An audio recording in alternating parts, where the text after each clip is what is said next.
You are my beloved Son. With you I am well pleased. Baptism is the revelation and the confirmation of our identity.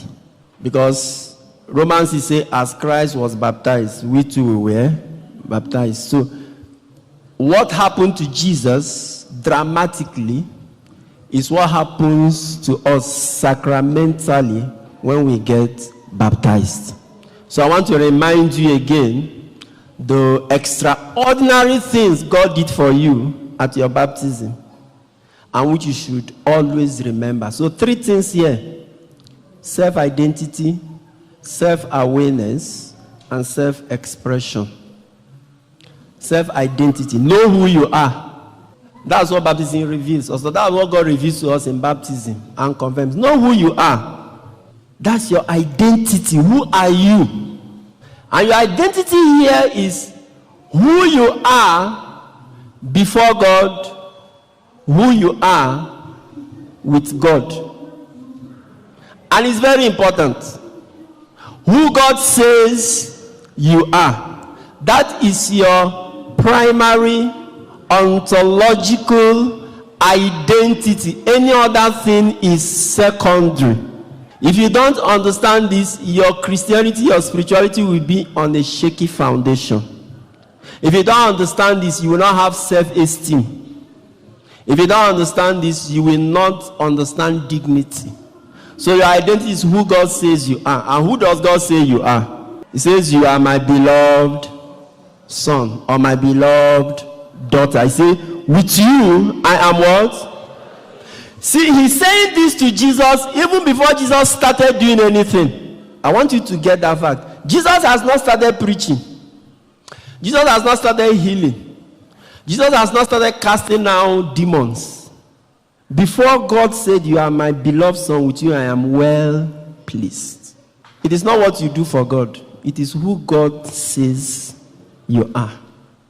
That's his primary identity. So remember, your identity is not who you are to people. Who you are to people will be different from who you are to God. In fact, sometimes there is a variance, there is dissonance between who we are to people and who we are to God or before God. And I'm saying your identity, your self-esteem, your dignity must come from your identity, which is who God says you are.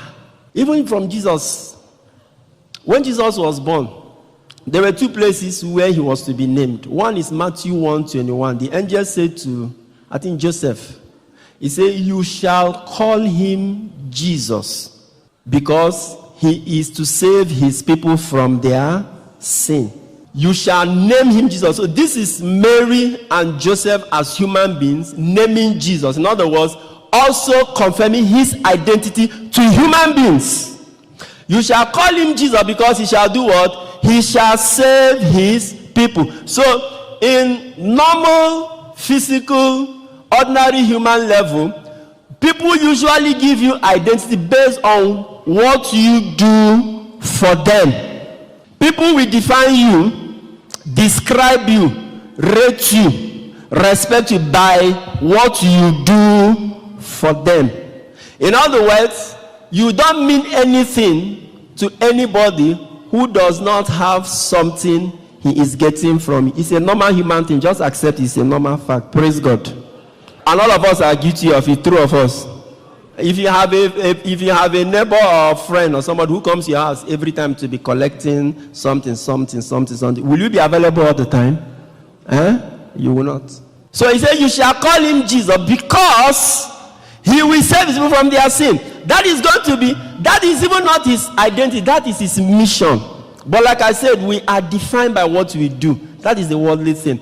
Then you go to Luke chapter 1, I think 32.